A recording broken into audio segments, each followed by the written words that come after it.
Welcome to Softy TVT Everton News Daily. Obviously the big news today is Wayne Rooney has retired from international football. He has left England as the highest goal scorer and also the highest outfielder caps wise, behind Peter Shilton.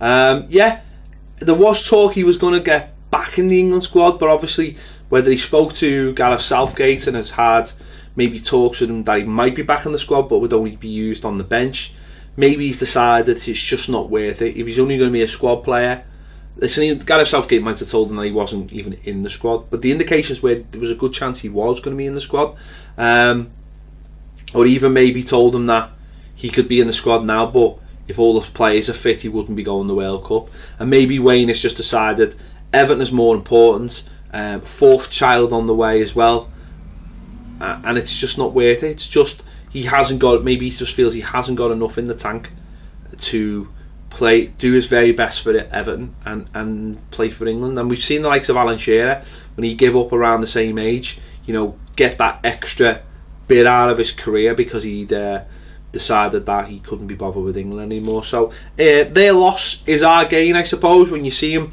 what he's done for us so far in the last couple of games, what we want is that he goes and has a nice rest, you know, after the Chelsea game, rests up for a couple of weeks, and because he'll want to be at his best at every game. He'll want to prove the critics wrong, but that's not necessarily by, you know, getting called up for England. And he's done it on his own terms as well. You know, he hasn't waited for the squad to be announcing him not to be in it. He's retired on his own terms. So so good, happy days. I mean, he had a great career. Great England career. Obviously started when he was very young. Made his debut against Australia, and he made his debut in a game where Franny Jeffers scored when Australia beat England 2-1. Franny Jeffers scored the goal. It was at Upton Park, if I remember rightly. Yeah, and Franny Jeffers actually scored the goal. It's mad, isn't it? Wayne Rooney makes his debut, Franny Jeffers gets the goal, but look at it. Look what happened over their careers. So, fantastic career.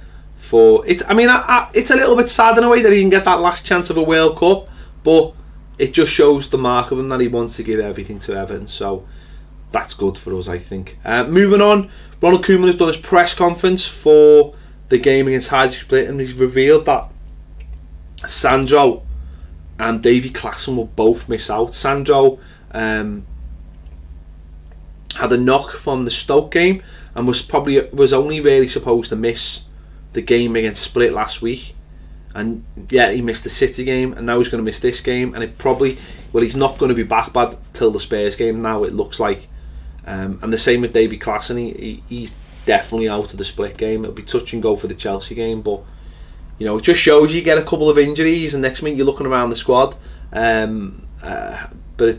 I mean, the real big news is I'd already done my starting 11 video, and now I'm going to have to do it all again, which is an absolute bugger. I'd even put Davy Klaassen down for first goal scorer. I'm generally gutted I'm going to have to do that whole video again.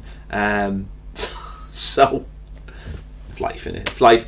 Yeah, that's, you know, the Davy Klaassen, I think Davy Klaassen would have started, so that's a bit of a big loss, but hopefully Davy will be back for Sunday, and hopefully Sandro will be back for the Spurs game. You get a bit worried when the manager says a player's going to be back the next game and then he's not, and then he's not back for the next game, and you're thinking, oh god, here we go again. It shows the importance that we need to get another striker in, desperately need to get another striker in.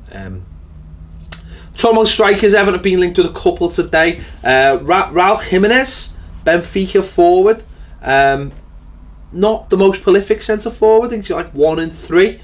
Everton have been quoted £45 million for the player. Yeah, apparently he had the chance to move to China, and that was the price tag. So £45 million. Nah, that's not going to happen, is it? We're not going to match what we paid for Gylfi Sigurdsson for a player that no one's really heard of, when you could probably get the likes of Benteke for less than that kind of money. So the other one we've been linked with is Slimani from Leicester, who can't get in the Leicester team. So I mean, he fits the bill in terms of the kind of player. I know he was desperate to leave last season. I think there was talk of him going to Middlesbrough, Middlesbrough or Hull. think it was Middlesbrough. Never quite happened.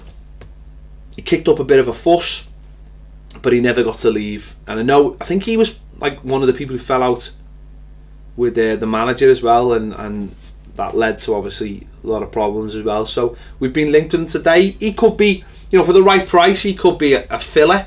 I don't imagine he'd come in and start, but for me, I want to go and buy a player who's going to start games, who's Giroud, Benteke, Dzeko, or I've mentioned before Pele. Go and get Pele out of China. But we're desperate for someone. We are desperate for someone. When you, as I say, you look at Sandro not playing and you think, that's Dominic Calvert-Lewin playing again and playing on Sunday, and obviously he's aided by the likes of Rooney, but you scratch the surface up there and we are on our arses, so we've got to get that sorted. One other piece of news today is on the kit. Tomorrow it will be Everton in the Community. It will not be Sports Pesa. Sports Pesa, I've given over their spot. Now, I think it might be something to do with the betting regulations in Croatia, but it will be Everton in the Community, and the kit looks great with it on as well. Looks really, really good. So we'll see that tomorrow night, and it really good. And it raises the question: should that be on, like, say, the kids' kits? Should Everton in the Community be on the kids' kits? Should that be something we should be promoting? But I suppose kids want to be wearing the same thing that they see their heroes wearing, and wouldn't necessarily want that. But I think it looks great on the kit. It's a great advertisement for Everton in the community in such an important game. So yeah, that looks great. So that is the news today. Bit sad about Klassen, because I've got to do my video all over again. So there you go. Thanks for watching as ever. Thanks for joining us on Patreon. Big respect to you all for donating your, well, not donating, but giving your hard-earned money over to us. I'll see you later. Toffee TV.